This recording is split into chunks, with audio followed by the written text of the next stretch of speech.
Morning, the scripture reading is Matthew, the 7th chapter, verses 24 through 25. Matthew 7, 24 through 25. Therefore, whosoever heareth these sayings of mine, and doeth them, I will liken him unto a wise man, which built his house upon a rock. And the rain descended, and the floods came, and the winds blew, and beat upon that house. And it fell not, for it was founded upon a rock.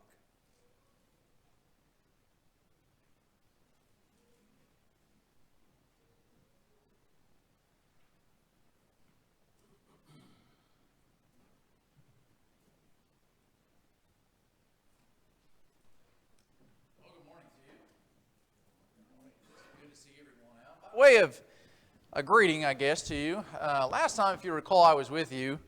I mentioned that within the sermon called Living for Jesus, I mentioned to you that we found some things along our journey and how important it was for us to get those things back to the original owners, not with the intent that we, put ourselves on a pedestal, but when Jesus said, to the extent that you did it to even one of the least of these, you did it to me. Well, guess what? From the last time that I was with you, I found some stuff. This is irrelevant to the lesson today, but I thought I would share with you. We were out in California with our son Michael and visited a lot of national parks, Yosemite, Death Valley, and so forth. And we were in the plains area and just tall grass and some rocks and stuff and just gazing out there, wandering around aimlessly. And there was a cell phone face up on the ground. So I pick it up, and on the back of this phone, the young man looked like he put all his eggs in one basket because it had his ID, a credit card, and some other things. The good thing about social media was that we were able to get in contact with the young man, and he said, yeah, I lost it 2 months ago.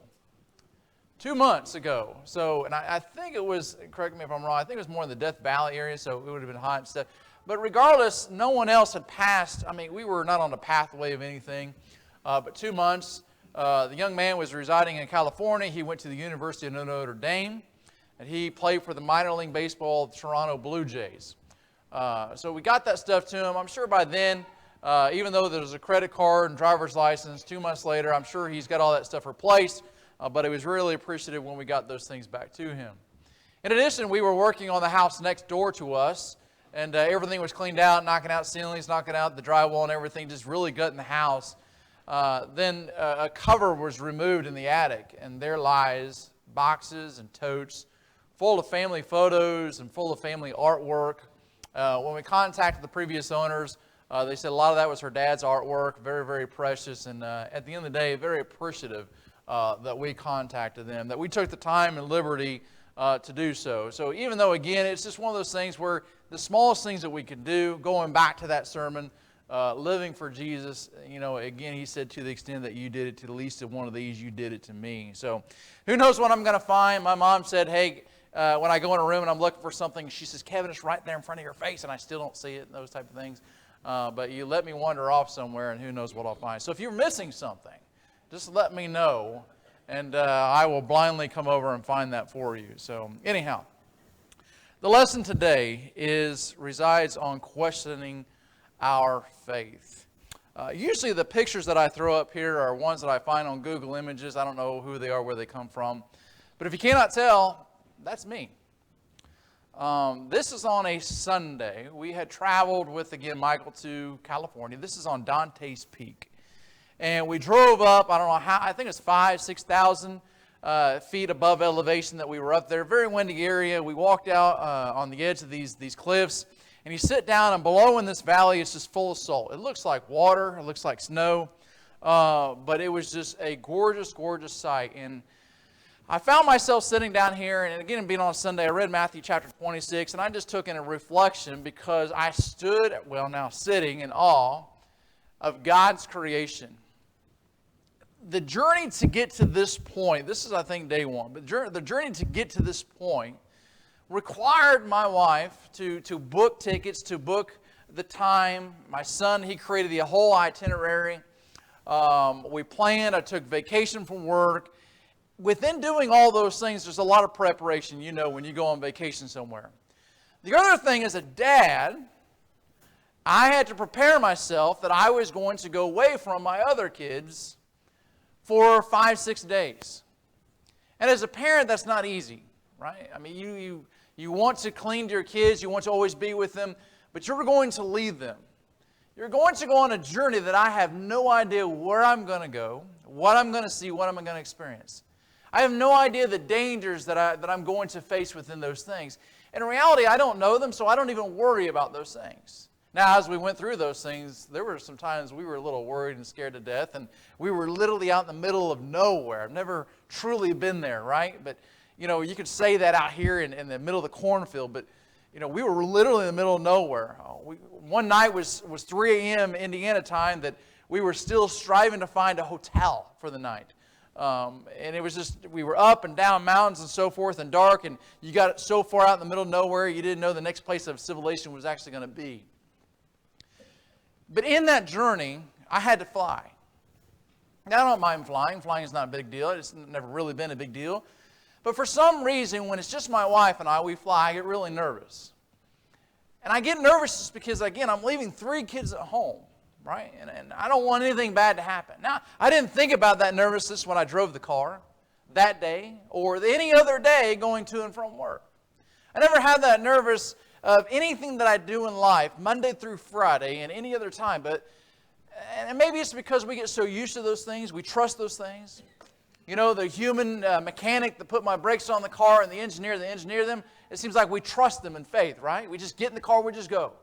And something in front of us stops immediately. We immediately hit the brakes, and we just stop. And we have all the faith in the world that our brakes are going to work again and again and again and again and again, right? And we just do that. We fly 80 miles an hour down the road, knowing that all I have to do is tap this little thing, and I will 110% every time come to a complete stop before I hit it. But when I got on the plane, I thought for just a moment, it's like, why am I so nervous?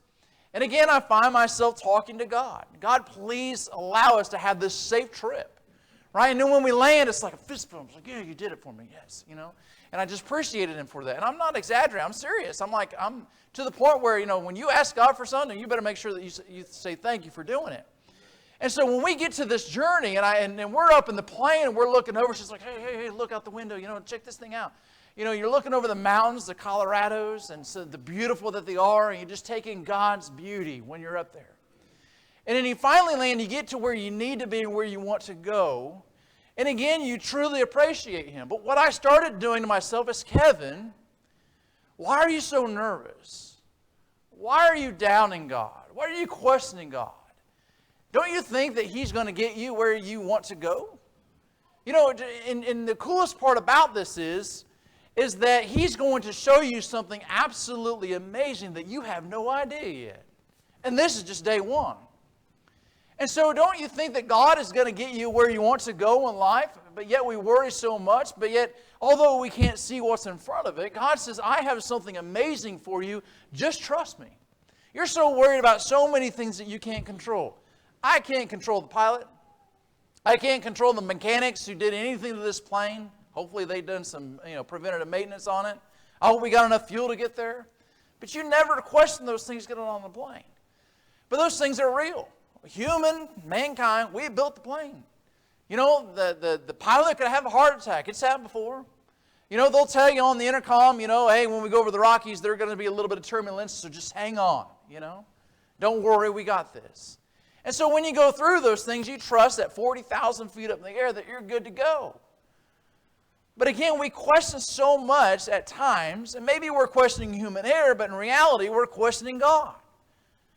But at the same time, I always thought to myself, well, God, I'm going to get on a plane built by humans. I'm going to go 40,000 feet up in the air. I'm going to travel 2,000 miles and land. I need you to keep me safe. And He's like, so you are going to do something beyond that which is natural for a human, and yet you want me to keep you safe. Okay. All right. But I know in the end I trust God to keep me safe. Now, on the other side of that coin, what if something did happen? Does that mean that I didn't trust God? Does that mean that God wasn't faithful? Does that mean that God doesn't love Kevin? No, what that means is that God has a purpose that Kevin can't see. And the cool thing about that, it is 10 billion times better than anything I could ever imagine. See, we look at bad things or death as something very negative. But how many things happen to people in life that God is preventing something from negative happening? Or that God is like, look, it's time for you. Guess what? You get to go experience and enjoy something far better than this life. And you'll be so excited, you'll be like, why didn't you take me sooner, right? The reality is this for us, and this is the lesson today, and I'll get to it here in just a moment. Where's your faith? Right? And you might say, well, Kevin, I've got enough faith. Man, I'm here this morning, right? I came to church. Right? But where's your faith at? When things happen in life, how much faith do we really have in it? When medical things arise. We just had an announcement, unfortunately, there's more cancers, unfortunately. What happens to our faith if it's a family member that's affected? What if it's you that is affected with the medical thing? When it's a job loss or something, where does our faith lie that the business is going to be good? Or when my boss lays me off because the business isn't good?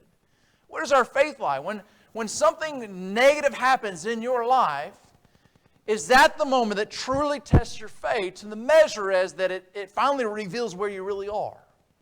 Or do we already know so that when those things do actually happen, we know that we will be firm in our faith? See, again, we can go around life that just normalcy every single day, like I can get in the car every single day, and I know for a fact these things are going to happen. And it's not really a test of my faith. I just get used to them. But when those things arise in my life that I have no control of at all, where's my faith? Where's my trust? And where's my confidence? That not only that God's got it, but maybe at the end everything is going to be okay regardless of what happens. And I'm willing to accept that.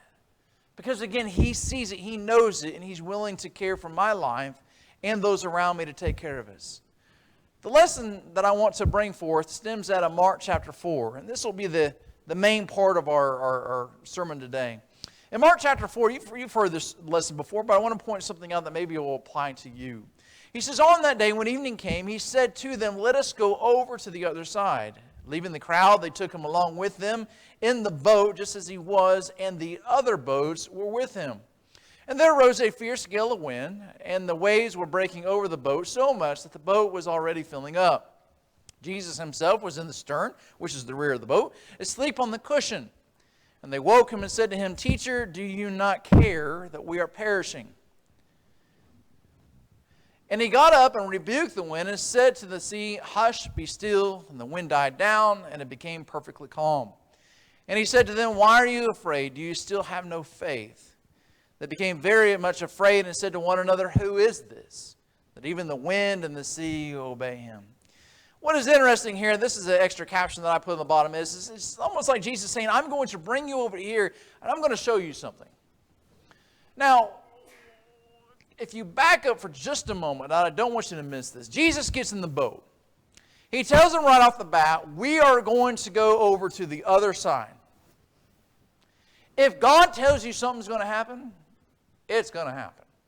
Regardless of what happens in between all of it, if He says, let's get in the boat and let's go to the other side, guess where you're going to go?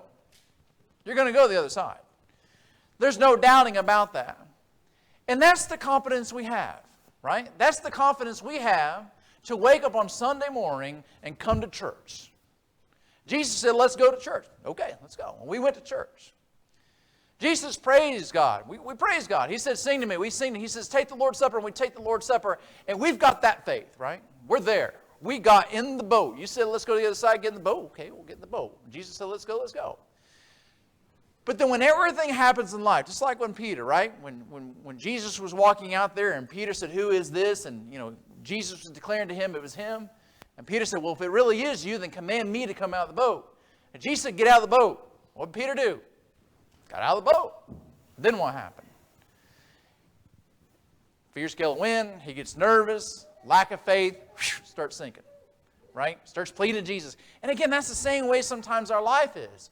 We've got all this faith to get to this point, and then we stop. Right? There's so much more beyond there that actually proves our faith. This doesn't prove your faith. This does not prove your faith at all. This is a first step to prove your faith, right? But you have to build upon this moment. If this is all that you do, you will fail. This is extremely important in what you do. Yes, I'm not undermining that. But if everything about your spiritual life and your Christianity and your relationship with Jesus resides just in this moment right here, you will fail. Now again, it's important to have the foundation as a starting point, just like Bible classes, how important it is for us to learn about Jesus. But you can know everything about God and Jesus and do absolutely nothing with it, and it's worthless.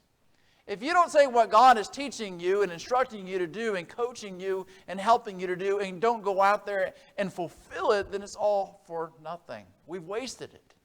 And so for this moment here, he says, well, get in the boat. Okay, we got in the boat. Well, then Jesus, where does he go? He goes in the back of the boat. He's going to take him a nap. But notice something else here.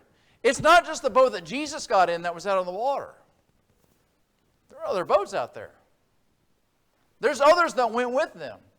Do you not think for just a moment when the winds blew and all this water starts gushing in their boat that the other boats aren't taking on water too? So not only is he questioning him here, later on he says in verse 38, teacher, I noticed that too. So one who is an instructor, at least they viewed him as that much. But even though they call him teacher as one who has instructed and taught us something, they've got to know in their hearts a little bit more about him to say, look, dude, don't you care about us? As if you have some ability to help us, right? Now that ability may be waking up and go grabbing a bucket and help us get some of this water out of there. Maybe it was that measure of faith that they had. Maybe it was, and it really isn't even faith at all. It's just like, hey, look, we got 9 guys trying to get all this water out. If we had a 10th guy, we wouldn't be sinking. Or how can you let us go underwater, right? Maybe that's the mentality. Or the mentality is it even bigger again. Maybe they knew Jesus to be some great miracle worker or something. At least maybe he's got something in his back pocket that they've heard of last time. At least maybe you could help us in some capacity. And so then, obviously, Jesus gets up. He tells the wind, tells it. Don't forget that. Jesus speaks to the wind and tells it to hush. You remember as a kid, when mom and dad looked at you, they told you to hush, right? There's a lot of authority there, right? And why did you do that? Hopefully you did, because if you didn't, you're probably going to get smacked across the face. But you hushed because of who they were, the authority, right? They had the power. Jesus tells this wind to hush and be still, and the wind died down and it became perfectly calm. Okay? But don't miss the fact on this. When they questioned Jesus, Jesus, don't you care? It's almost like, again, that it's not just about them. It's everyone in that boat. It's everyone in the other boats. Jesus, don't you care? Well, they said, teacher, but Jesus, don't you care about us? And it's interesting here that it's almost like Jesus throwing them back the care factor upon them when he questions them here. He says in verse 40, he said to them, why are you afraid? Do you still have no faith? In other words, don't you care? Do you see that for a moment? Jesus, don't you care about us? That you would just sleep and just let us undergo this? Our boat's filling up with water. We are going to sink. There's no doubt about it. The way this is occurring, we are going to sink. Hands down. And Jesus, don't you care about us? Well, and then he says, well, why are you afraid? First of all, these are probably fishermen of some nature. They've been out there before. They've seen a storm. They've been a part one or two here. Why are you afraid? I mean, even if your boat sinks, you can swim, right? Why are you afraid? What is this about you that you're so afraid? Well, one, we can't control the wind. We can't control the storm. But Jesus is basically saying, did you not forget that which I had told you? And so many things in our life, the same way is that we forget the things that Jesus told us. What did he tell us? There's so many things that people don't know what Jesus tells us because we didn't read it. We didn't ask for it. We didn't seek it. We didn't knock on it. We didn't try to figure those things out. And then we go through life, so we question things because we don't understand it. We didn't understand because we never tried to understand. What is faith? Right? Faith is the assurance of things hoped for, the conviction of things not seen, right? We'll see that here in just a moment. But how do you grow in faith? Does anyone know? Romans 10:17. Faith comes by hearing, right? How am I going to grow in faith, right? How do you think for just a moment here, what did they know about Jesus? What do you think they knew about Jesus? Enough that they called him teacher. So he had to teach them, he had to show them something of some nature, right? About who he is. About God, his love for them, something of some nature. So they knew. Again, knowing these things. And again, we know these things in life. Kevin knew those things before he got on a plane. Kevin knew those things before he looked out on this mountain. But when I looked out on that mountain and just seeing God's beauty in that much bigger of a scale, holy cow, right? And again, we learn so much about God through life, experiences, creation, and I'm a big one about creation and learning more about God. They seen God in His creation, right? Beyond the things that they learned about Him and now experiencing Him in the storm, they learned so much more about God in the experiences of their life. And they question, and Jesus questioned, are you afraid? Do you still have no faith? The things that I told you, the things that you heard, you should have grown in faith. At least enough that in this moment that you would not be afraid. That you would say, well, wait a minute here, you're not doing anything. You're over here, you're quiet, you're not even asking for anything. But I read this quote the other day. Jesus slept on the boat to show that His silence does not mean His absence. And just because we don't immediately see the answer, maybe because we don't immediately hear what God is telling us, that doesn't mean He doesn't care. You know, we've asked for healing of some sort. We've asked that God would be with us in some nature. We ask that God would come through for something in some nature, and it may not be immediate the way that we want it, but God in His time has a reason for everything. And it's the things that we cannot see in front of us, but it's beyond us, but God knows and God does care. But just wait. And that's the hardest part, is it not? Just wait for just a moment. But just because He was asleep in the boat doesn't mean He doesn't care. And just because it might seem like He's asleep in your life does not mean that He does not care. But they ask the question, when all of this thing happens, and those things happen in your life, and that's the other thing that we have to see, right? We go to God and we ask Him for so many things in life, and yet when those things come to fruition, number one, do we recognize it? And two, do we praise Him for it? And the last thing I don't want you to recognize is this. How much greater does your faith increase? You know, I'll be honest with you. I was thinking about God and creation, and I was doing this within the city of Indianapolis, right? Just kind of where I live and this. Even going to and from Greenwood and Franklin, Indiana, the southern counties and stuff. It's full of either skyscrapers or businesses, restaurants, homes, and those type of things. And it seems really flat and just really bland. And now some of you live out in the country, and you get to enjoy the morning sunrise and the morning sunset a lot more than I do. I literally had to find a window within my drive to work that there's nothing there, that it's now an open prairie, and I can see the sunset. It's very, very short. My point is that I don't really get to see God's creation to the level that some other people do, right? And so then I'm like, you created all this. It's cool. No one else can create dirt. No one else can create water.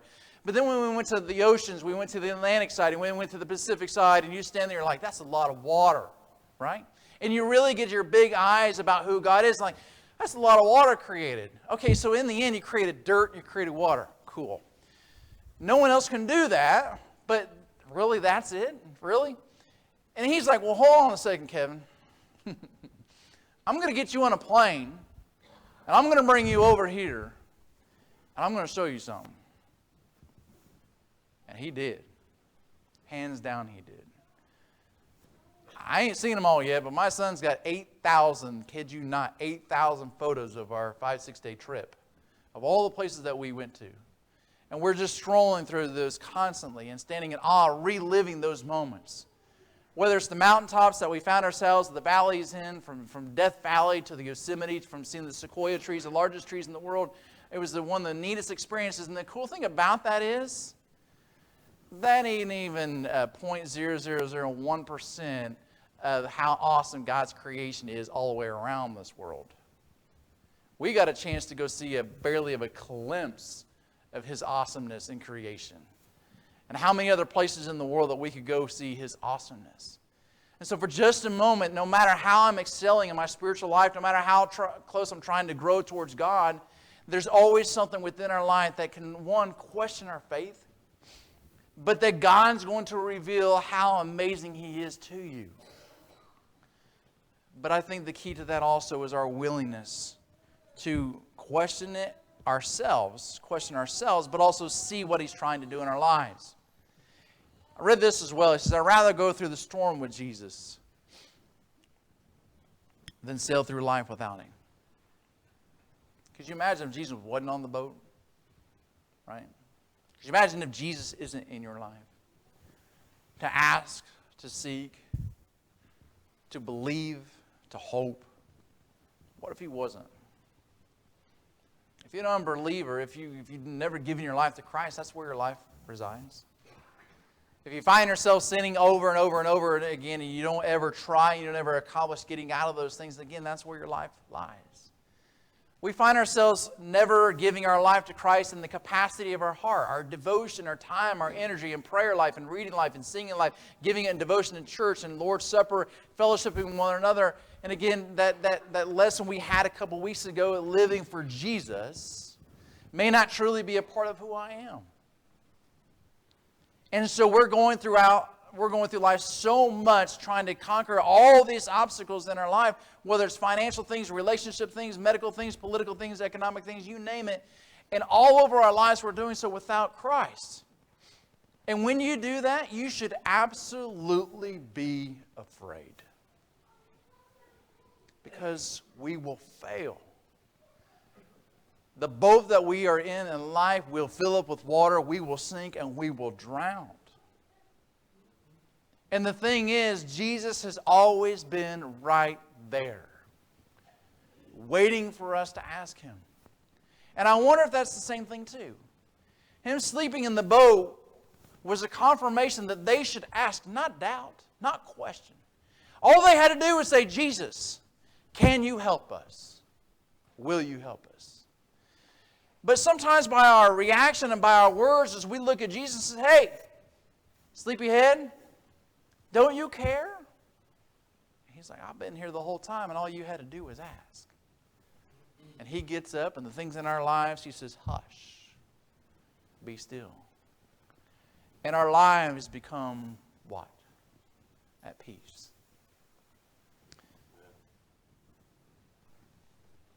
This always reminds me of the 23rd Psalm. I know you know it, but think about the words in this psalm as we think about questioning our faith and where we find ourselves out in life. He says, the Lord is my shepherd, I shall not want. He maketh me to lie down in green pastures. He leadeth me beside the still waters. He restoreth my soul. He leadeth me in the path of righteousness for his name's sake. And yea, though I walk through the valley of the shadow of death, I will fear no evil. For thou art with me, thy rod and thy staff, they comfort me. Thou preparest a table before me in the presence of my enemies. Thou anointest my head with oil, my cup runneth over. Surely goodness and mercy shall follow me all the days of my life, and I will dwell in the house of the Lord forever. I thought about this verse when I literally stood in Death Valley, California, where there is absolutely nothing. Nothing. They have signs out there that says, do not go beyond this point after 10 a.m. because of how hot it will get, and that life is at jeopardy. But even in the valley of those things in our lives that we find ourselves in, what is the confidence of the writer here? A Psalm of David. Yea, though I walk through that valley, I will fear no evil. Why? Because you're with me. And what he sums up all this thing is, even though all these things will be, and even though I will find myself in these certain situations, no matter what, you are with me, and because you are with me, I will, with confidence, assurance, the things hoped for, the conviction of things not seen, I will dwell in the house of the Lord forever. And that brings us to what Hebrews 11:1 says. It is our faith, is the assurance of things hoped for, the conviction of things not seen. Folks, that's not just heaven. That is so many things in your life that we question, that we doubt, that we worry about, that we lack faith and trust into God about. You know for a fact that God loves you and God cares for you. So why do we question and doubt and worry about so many things in life? Because even if the things in this life tear us down, this is like so many of the times that Paul was even arrested or beaten or imprisonment and so forth, he looked to the positive. Take my life away. Who cares? Because in the end, I get to go to heaven. I know where I'm going.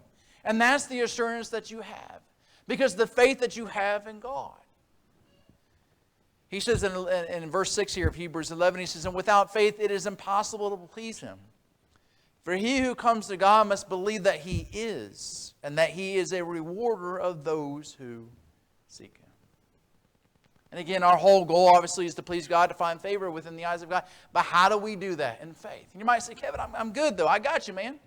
I came here this morning and I'm praising God and I've got faith. The only thing I'm asking you is that at least the size of a mustard seed? Meaning is, what things are you doing or can you do in life with that faith? And where do you find yourselves in the battles that you find yourselves in? Again, whether it's a financial thing, what's a relationship thing? Probably the top two things that people face. Where do you feel like your connection is with God? Right? For those for just a moment that are here just because. This is what I've done for a long time. This is what I do. And you can get so complacent in the coming church for 30, 40, 50 years plus. And this is what you do. That doesn't mean you have faith. That means you have nothing else better to do. Right? But no, what my better is to do is go to church instead of something else. What about those who are drugged here by your parents?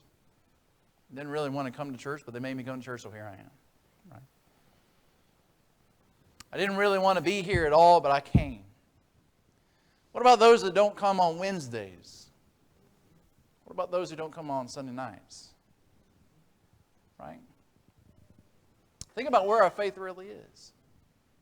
It's even in the small things. Well, the song's on. We praise God in a song, and then, I just winged it. I got through it. And man, you put a song in my car, and I'm screaming like crazy singing that song. Mm-hmm. Got that Taylor Swift song going on? Mm-hmm. Jamming Taylor Swift. But when it comes into church, we barely give God the fruit of our lips.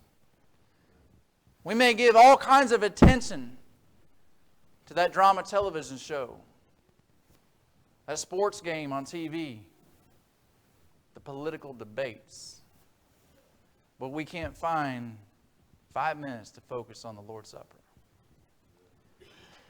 It's the hardest things to consider when we break it down. Where really is my faith? Because if I had so much faith within my life, I truly would be doing the things of Christ. And He would truly know my heart. He would truly know my love for Him, because all the faith that I have is devoted to Him and fulfilling all of the requirements and all the things that I want to do and should do because He deserves it.